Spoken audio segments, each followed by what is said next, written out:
The big day is here. Yeah. Looking good, Paul. Thanks. I was actually... All right.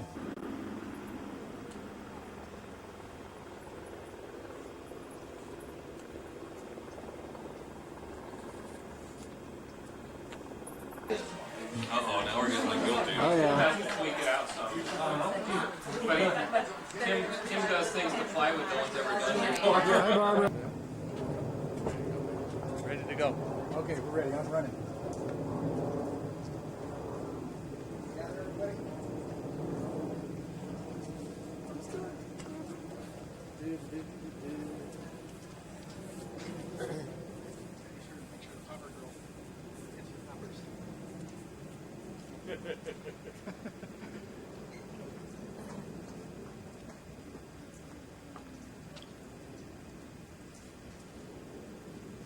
Are you the official starter?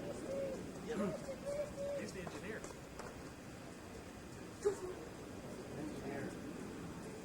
You better, mate. You're not afraid, are you? No. Good. Did the Monorail driver consider... I got my videotape running up there. Where's the security dog? Security dog's out making the rounds right now. Security. Go quick.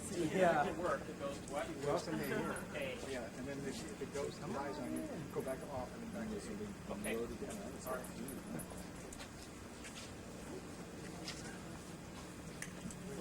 Where's the ribbon cutter? Oh. Oh, I got it. Ribbon cutting. Driver dog easy. They're coming.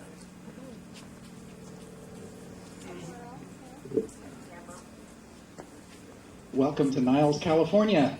Yay! I need this microphone like a hole in the head, you know. I thought it looked good. So. All right. There we go. Can make it official.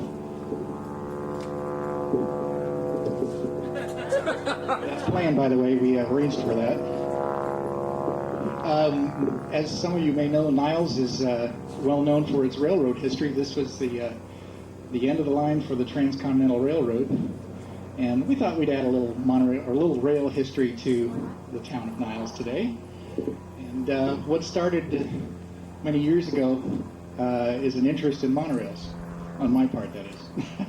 And that started with Walt Disney, and he had a television show in the 50s that he basically showed off his park, Disneyland, to get people to come down. And when he opened up his monorail in 1959, a lot of little types at the time got real excited about that train. There was something magic about it.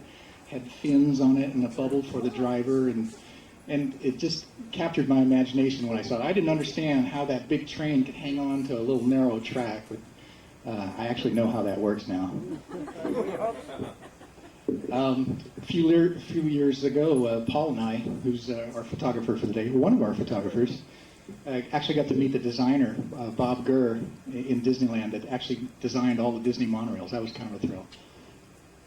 But I've always had an interest in trains, and monorails in particular. And in 1987, I was talking to one of my roller coaster friends. It's a different kind of train that I'm interested in. And he and I were talking about the LA subway. And at the time they were building it, and it was pretty expensive, and my friend was complaining that if they'd spent the same amount of money on monorail that they spent for like 3 miles of subway in downtown LA, they could have had a monorail all over the LA basin.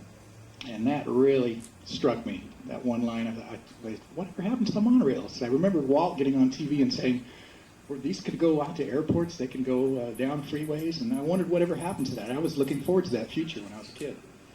So I decided to do a little research, and I spent 1988 researching monorails, and I found out they're still building them, except they weren't building them in the United States. They were building them in Europe and Japan and other places. So I thought there might be a need for an organization to get the word out. The monorails aren't just for amusement parks. They are for transit, too. So I founded the Monorail Society in 1989, and we had a little newsletter that basically we were preaching to the choir for about 8 years or so. We had about 30 to 100 people during that period, I think. But I had a major computer crash in 1997, and I decided at that time, hey, there's Bart. Sorry, I'm a train fan. I had to do that. I decided that maybe a website would be a better way to go than the newsletter would get to more people, and sure enough, that website was extremely successful. We went up to, right now we're up to 1,800 members. We're on 6 different continents and in 59 different countries. And you should see my email. I get a lot of it. But we are not only just an enthusiast thing for monorail now, we actually are on the verge of seeing some monorails getting built. And most notably, right now, in fact, this week, the first beam and column was poured for the Las Vegas monorail system. I personally have been involved with the Seattle system. They're working on expanding their monorail up there, and that's going to go to vote next year. Just in a few weeks, in November, Colorado has a ballot issue where they'll be voting whether to build a high-speed monorail test track where they'll test monorails up to 125 miles per hour. So there's some exciting things happening, but monorail's not all serious. Monorail's fun too, and that's why I have this little project going. The idea for a backyard monorail goes way back. I got to show you something here.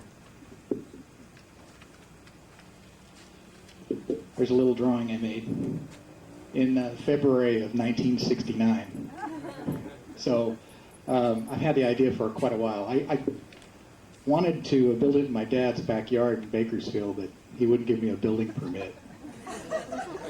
It's probably a good thing because I had some fatal flaws in the design.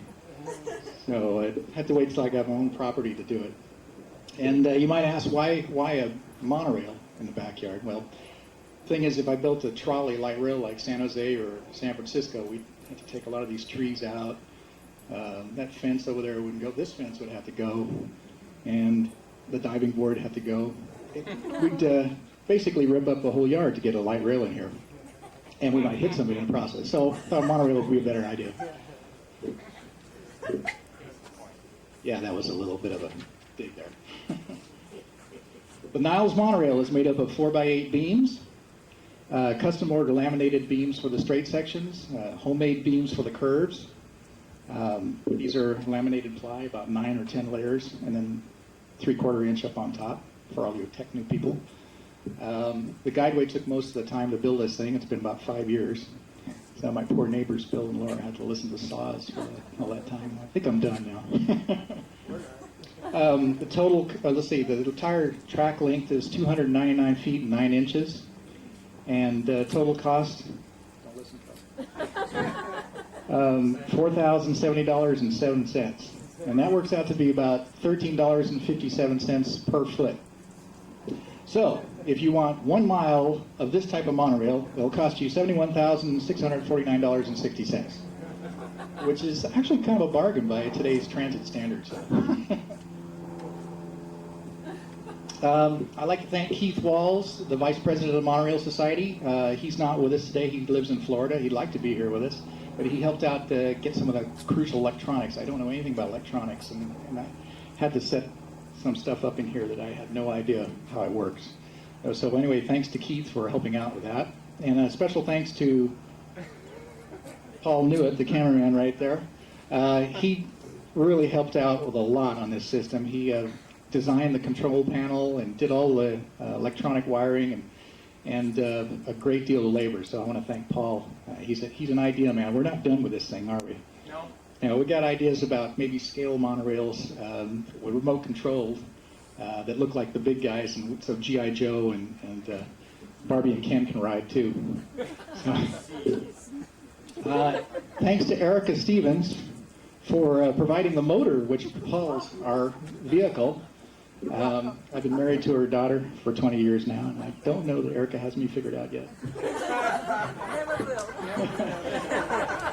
Thanks to Dan and Margaret for letting me raid their tools, and for Dan helping lift some beams on occasion. He's holding one right now. I wouldn't keep that finger there if I were you too long. And a huge thanks to my family, my sons Corey and Skylar, and Mrs. Monorail, Carol.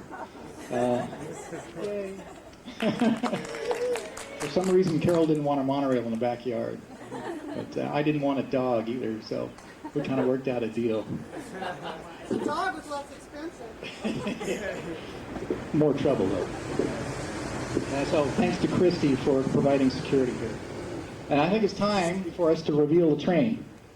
You won't be able to see it right away from out there, but once we get rolling, you're welcome to come in here and watch the train cruise over, and you will be able to come up in the station if you dare. This is kind of a scary stairway, by the way. But 2 people at a time, I don't know what the capability of this thing is.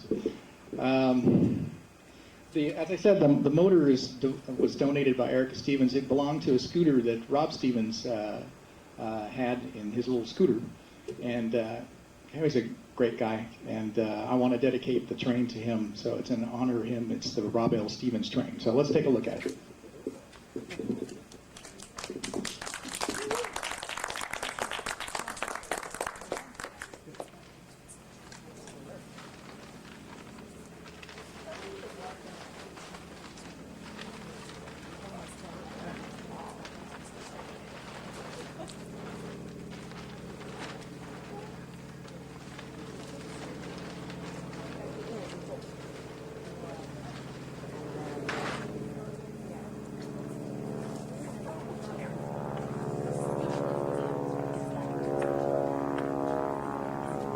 Always face the station as you're coming down that stairway.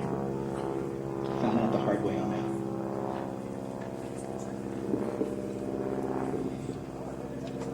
Corey's going to be our inaugural driver, and Carol's about ready to reveal the train or cut the ribbon for us.